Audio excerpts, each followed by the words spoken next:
नमस्कार मेरे प्यारे मित्रों। मैं कुलदीप शर्मा।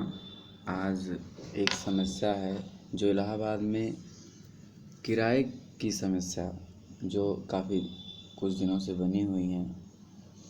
जैसा कि कोरोना वायरस के इस संक्रमण से काफ़ी चीज़ें परेशानी में आई हैं, घर की आर्थिक मंदी आई है।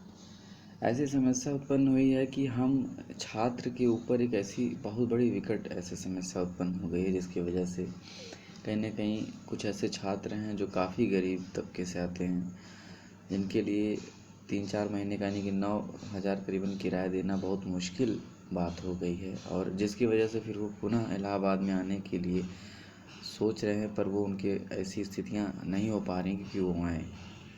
यहाँ के मकान मालिक कुछ ऐसे हैं जो किराया तो स्वेच्छा से भी माफ़ कर रहे हैं, लेकिन कुछ ऐसे मकान मालिक हैं जिनके लिए पैसा ही सब कुछ है। पैसा उनके लिए बहुत मायने रखता है, मतलब और कोई किसी की समस्या हो वो उसको समझना नहीं चाहते हैं। बहुत सारे छात्रों की ऐसी समस्या है, ऐसी बात पता चली है कि मकान मालिक जो है कि किराया के लिए ज़बरदस्ती उनके साथ कर रहे हैं कि नहीं किराया पूरा दो पूरा दो। मैं आपको बताना चाहता हूँ कि समस्याएं उत्पन्न हुई हैं वो सबके साथ हैं, हमारे साथ आपके साथ हैं। और किराया माफ़ करने के लिए सरकार नियम कानून भी लाई हैं। आप अपने राइट्स को जानिए ताकि आप अपने राइट्स का यूज़ करके उनको सही से जवाब दें और उसका पूरा प्रयोग करें। और मैं आपसे यही सलाह दूंगा कि 1 महीने का जो सरकारी किराया माफ़ है उसको आप बिल्कुल भी ना दें। और अभी भी छात्र आंदोलन कर रहे हैं और मैं सभी छात्रों से ये आग्रह करना चाहता हूँ कि आप लोग भी आएँ, इस आंदोलन का एक सहभागी बने, एक साथ दें, इस आंदोलन को आगे ले जाया जाए और जितने भी गरीब छात्र छात्राएं हैं उनकी समस्याएं जो कि सॉल्व हो। तो आइए मैं कुछ आपको ऐसे आज रिपोर्ट्स दिखाना चाहता हूं कि कुछ ऐसे आदेश आए हुए हैं जिनके आदेश के बाद भी मकान मालिक नहीं मान रहे हैं। तो इन आदेशों को दिखा करके आप कार्रवाई करने की पूरी उनसे मांग करें और यदि नहीं होता है 112 पर कॉल करके अपनी समस्याएं उनको बताएं और ज़रूर समस्याएं सॉल्व होगी। बाकी छात्र संघ आपके साथ है। आइए आपको हम कुछ रिपोर्ट्स दिखाते हैं।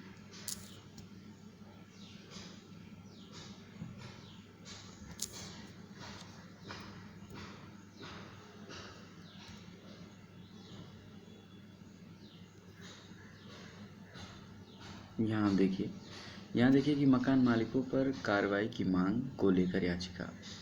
साफ साफ लिखा है कि उच्चतम न्यायालय में एक याचिका दायर कर उन मकान मालिकों के खिलाफ कार्रवाई का आग्रह किया गया है जो लॉकडाउन के दौरान सरकार के आदेश के विपरीत छात्रों और कामगारों पर किराया देने का दबाव बना रहे हैं।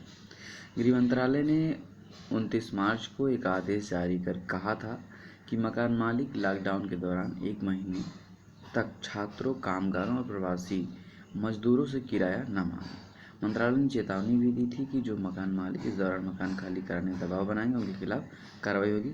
एक रिपोर्ट ये है।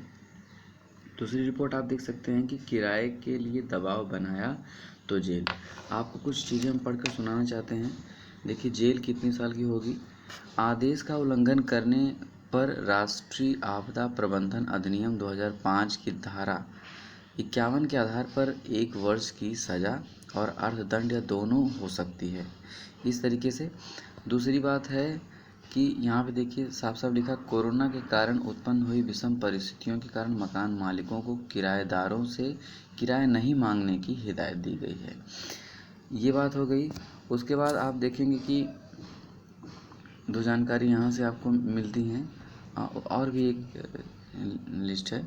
यहाँ आप देखिए, यहाँ साफ साफ लिखा है कि लॉकडाउन के दौरान, ये भी पेपर से लेकिन हम ऑनलाइन इसको शॉर्ट स्क्रीन लिए हैं।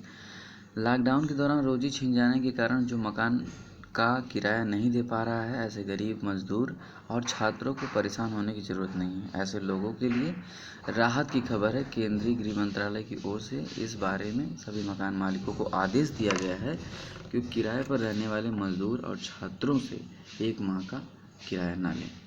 प्रयागराज में यह आदेश आने से लगभग 6 लाख लोगों को राहत मिल जाएगी।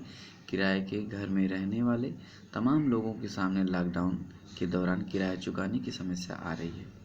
इसे लेकर गृह मंत्रालय ने रविवार शाम बड़ा आदेश जारी किया अपने अधिकारों का इस्तेमाल करते हुए गृह मंत्रालय ने सभी मकान मालिकों को आदेश दिया है कि वे अपने यहाँ किराए पर रह रहे श्रमिकों और छात्रों से 1 महीने के किराया की मांग न करें। किराया न होने की दशा में उन्हें परिसर खाली करने के लिए बाध्य भी न करें। इस क्रम में प्रदेश सरकार के जरिए सभी जिलाधिकारी एसएसपी को आदेश दिया गया है कि वे इस आदेश का उल्लंघन करने वाले पर कार्रवाई कराएं। माना जा रहा है कि प्रयागराज में लगभग 4.5 लाख से अधिक श्रमिक हैं जो इस मोहल्ले। अब देखिए कुछ ऐसे मोहल्ले जैसे कि लिखा भी है कि इस प्रकार अल्लाहपुर, आलोपी बाग, छोटा बगाड़ा, बड़ा बगाड़ा, सलोरी, तेलियरगंज, शिवकुटी, रसूलाबाद, मेहदौरी, ऐसे जो भी हैं मतलब कि आसपास के सारे मोहल्ले हैं वहाँ पर किराया माफ़ी के लिए 1 महीने की राहत दी गई। उसके बाद आप देखेंगे कि यहाँ पर छात्रों को जुलूस निकालने से पुलिस रोका। यहाँ पर भी आप देख रहे हैं छात्र संघ का किराया माफ़ी की मांग को लेकर छात्र संघ भवन पर प्रदर्शन छात्र करते हैं। यहाँ पे देखिए जो भी समस्याएं हुई उसके बाद जिला प्रशासन की तरफ से एसडीएम ने आकर स्वयं छात्रों का मांग पत्र लिया और साथ ही सकारात्मक निर्णय का आश्वासन भी। इस तरीके से सारी बातें हो रही हैं। आप लोग घबराने की ज़रूरत नहीं है, धैर्य बनाएं और किराया भी ना दें।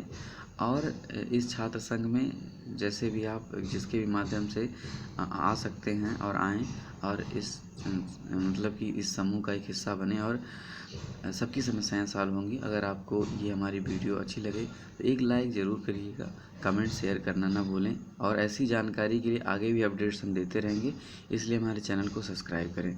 धन्यवाद।